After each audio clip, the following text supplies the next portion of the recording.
I wanted to find out how much I could actually earn doing Uber part-time, so I committed myself to 7 days of driving. I did this over the week of Thanksgiving specifically because day 3 will be Thanksgiving Eve, aka the busiest bar night of the year, which translates to being one of the highest earning nights to drive Uber. I hope you enjoy this journey, and at the end of this video, I'll be sure to share my total earnings and my take on whether or not Uber is worth it in 2023. Day 1 of figuring out how much an Uber driver actually earns. I started my Monday at 5:30 in the morning with the goal to be done by 10 at the latest, and my first ride brought me into Philly, where I got a friendly reminder as why you should always maintain a safe following distance. My second ride was a sweet little Argentinian woman who might have been pushing 80 but still traveling around the world. After that, I bounced around Delco for the rest of the morning. Uber has changed their approach and is now showing the rides before you accept them, so it's actually extremely helpful. For instance, I could reject this 100-minute trip out to Lancaster because otherwise I would have gotten back way later than my 10 a.m. deadline. All in all, I gave 9 trips, earned $90, and spent $12 on gas, and was back home by 9:30 to start my day. Day 2 of the life of a part-time Uber driver, I had to wait 17 cold minutes before I got my first ride, and then later I had a drop-off that made me realize the girl in my car was an unaccompanied minor. Yikes. After that, it took me a full 40 minutes to get another request, only to then get a text from Uber implying that my account got hacked. As I was changing my password, the ride canceled, I guess because they saw me sitting there and not moving. I'm pissed my camera's mic was off because my next ride said the most beautiful thing about being a parent. Something like, I look at my son and I understand why life is worth living. That was pretty cool to hear, as most of the time people just complain about their kids.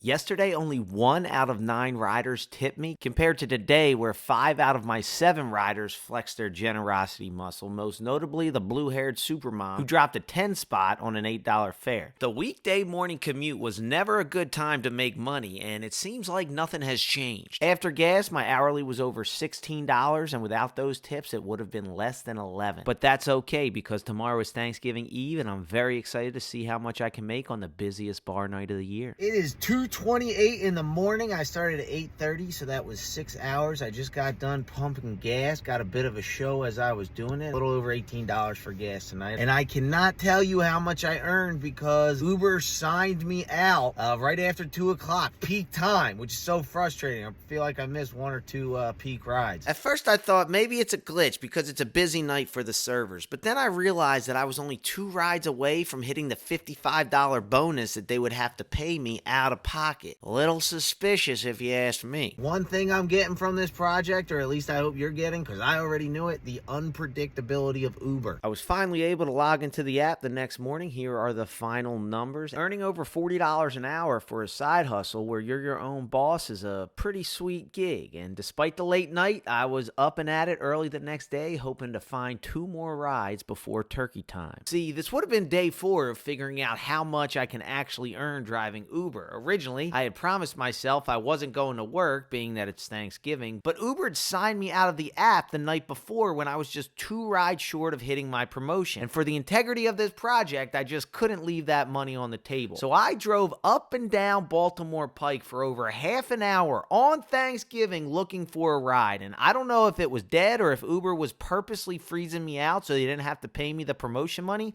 but I wasn't getting a single request. This is not uncommon. I've heard from so many drivers that Uber always seems to make it difficult to find rides once you get close to hitting your promotion. And at this point, it was personal. So with a belly full of turkey, I went out at night on Thanksgiving, got my 2 rides. Door to door was a total of 2 hours, spent $6.17 on gas, and if I didn't include the promotion because it was earned over the past 4 days, the hourly would have been dog shit. This is day 5 of figuring out how much an Uber driver can actually earn. It is the Friday after Thanksgiving, and I think the holiday is finally catching up to people because it was pretty slow tonight. Regardless, I still made $176 and just spent $14 on gas. Door to door, I was out for 4 hours and 45 minutes, which works out to be over $34 an hour, which in my opinion isn't bad at all for a side hustle, especially on a slow Friday night. Now, for day 6, I had every intention of going out on Saturday night, but I had sat down on my couch at 7 p.m. with the intention of a 20-minute power nap, and when I woke up, it was 3 in the morning, and I kind of like the fact that that happened, not only because I obviously needed some sleep, but it speaks to how you need to be disciplined in order to do this gig. There's no boss that's going to scold you for not showing up, and there's no sick pay or vacation time if you miss a day of work, and when you miss a Saturday night, the biggest night of the week, well,